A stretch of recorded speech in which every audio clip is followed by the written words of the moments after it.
This is Father Cory's Book Club, edition 35. Today, I'm reviewing G.K. Chesterton's Orthodoxy. I didn't prop it up behind me because I've lost the dust jacket, and in any event, the cover art wouldn't be terribly helpful in finding the book because this book has been published in so many editions by so many publishers with so many different kinds of cover art that it doesn't really matter what it looks like. It's not terribly distinct. You can see that I've just got a plain white book. It happens to say Orthodoxy along the spine. Obviously it matches the white cassock that we put on after Easter, but in any event, didn't figure it would be too helpful, and I can't remember where I put the dust jacket. I have seen, I think Ignatius Press came out with an edition of it that had like a Byzantine icon of Jesus on the cover, and so it's hard to tell were you reading Chesterton's Orthodoxy and what he means by Orthodoxy, which is kind of a somewhere along the lines of what C.S. Lewis means by mere Christianity, or are you reading a book about Eastern Orthodoxy? So in any event, didn't figure it'd be terribly helpful to just put up the, sort of Beatles White Album kind of vibe behind me, so that's why it's not in its customary spot. Orthodoxy was originally published in 1908, so before G.K. Chesterton's conversion. As I've remarked in previous reviews, Chesterton produced a great deal of writing in a broad array of genre. As such, it's hard to pin down exactly what kind of author he is. He might fairly be called a biographer, a commentator, a critic, a philosopher, an apologist, maybe even a theologian. While I don't lay any claim to being anything approaching an expert on Chesterton, I am, as it were, a mere novice at studying him. I've only read a handful of his works, and only in the last few years. I think the fairest, most comprehensive, and most flattering title which we may bestow upon Chesterton is that of poet. I think Chesterton himself would find this a flattering appellation, one he would not spend many dozens of pages denouncing, as he does so many other things, other labels for himself, and just many other things in general. I think the best case can be made for calling Chesterton a poet is found in the pages of Orthodoxy, written well in advance of his conversion to Catholicism.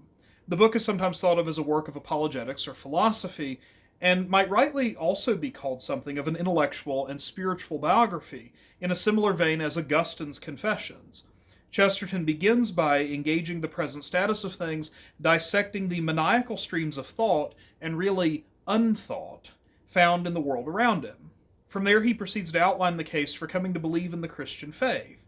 He disclaims that this is not his own philosophy, for he did not make it. Rather, he says, God is the one who made it, and Chesterton merely arrived at it.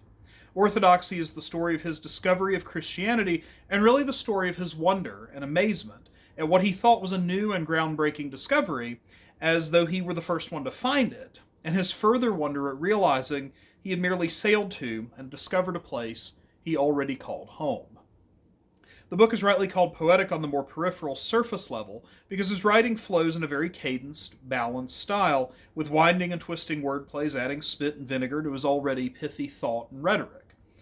But it's poetic on a deeper level, in that it preaches of salvation from the brutal realities of a world that has lost sight of imagination.